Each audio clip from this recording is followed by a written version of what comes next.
So guys, यो दशैंको बेलामा like school यताउति सबै बिदा हलिडे हो नि त and that's why like bore भइरहेको थिएँ घर अनि me and नानी we decided to go to Stone Park पत्यानी के गर्मी यस्तो धेरै थियो and I was riding के अनि मैले चाहिँ आज vlog बनाउँछु भन्ने डिसाइड गरे it is my first time अनि मैले चाहिँ एउटा हातमा चाहिँ मोबाइल लिएर अर्कोले राइड गरिरहेको थिएँ के and she was sitting at the back and she was so scared के मैले स्कुटी पनि चलाइरहेको थिएँ and on the other hand I was clicking the video अनि उले चाहिँ ल भयो तान्छु अहिले एक्सिडेन्ट हुन्छ भनेर उले चाहिँ फाइनली खुसिएर अनि मोबाइल आफै लिएर भिडियो बनाउन थाले कि she was helping me out because उलाई डर पनि लागिरहेको थियो नि त मैले हातमा लिँदा अनि त्यहाँबाट चाहिँ यस्तो गर्मी थियो उले चाहिँ म अब आउँदिन तपाईसित भन्दै चिच्चाउन थाले कि अब यस्तो बाटोमा स्कुटी पनि यति जोडले चलाउनु भयो अनि त्यहाँ पछि एउटा हातमा मोबाइल लिने भ्लग अबबाट यो बन्द गर्नु भन्दै she was scared के अनि त्यहाँबाट मोबाइल खोसेर लिएर गएपछि and then we were on the way enjoying the beautiful scenery हैन the beautiful clouds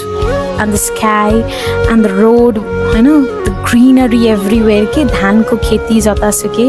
यो हुन्छ नि आफ्नो एकदम हेक्टिक टायर्ड लाइफबाट फाइनली हामी त्यहाँ पुग्यौं के खोज्दा सोध्दा पनि अनि त्यहाँ अझ पुगे थिएनौं के यस्तो गर्मी थियो अनि हाम्रो हालत देखेर मलाई आफै दया लागिरहेको थियो के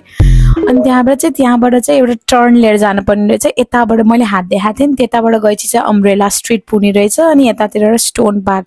अनि त्यहाँबाट हामी राइड गर्दै गयौँ अनि मैले एउटा हात्ती देखेँ कि I wanted to click a picture with it तर चाहिँ नानी she did not allow me के अनि त्यहाँबाट त्यो धानको एकदम ग्रीनरी एभ्रीवेयर कि त्यो धानको खेती हेर्दा द ब्युटिफुल क्लाउड्स पुरै सिनरी इन्जोय गरेको थिएँ कि मलाई फेरि यस्तो साइलेन्ट काम नेचर यस्तो के लाउड यता हुन्छ नि एकदम पिसफुल ठाउँ मनपर्छ and that's why I was enjoying and finally हामी पुग्यौँ हामीलाई लाग्थ्यो कि खाली हुन्छ दसैँको time but it was full के इट वाज क्राउडेड हैन न त्यहाँ बाइक्सहरू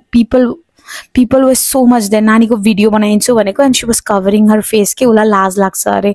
अनि हामी जब भित्र एन्ट्रान्समा छिर्दाखेरि चाहिँ मलाई चाहिँ एकदम मन पर्यो के त्यो हुन्छ नि त्यो ब्युटिफुल सिनरी अनि त्यो ब्याम्बू धेरै ब्याम्बू थियो के bamboo it was kind of bamboo forest के साइडतिर अनि त्यहाँबाट हामी चाहिँ हिँड्दै गयौँ मैले चाहिँ तिम्रो भिडियो आज कति बनाइन्छु भन्दै उसलाई फकाउँदै लिएर गएको थिएँ कि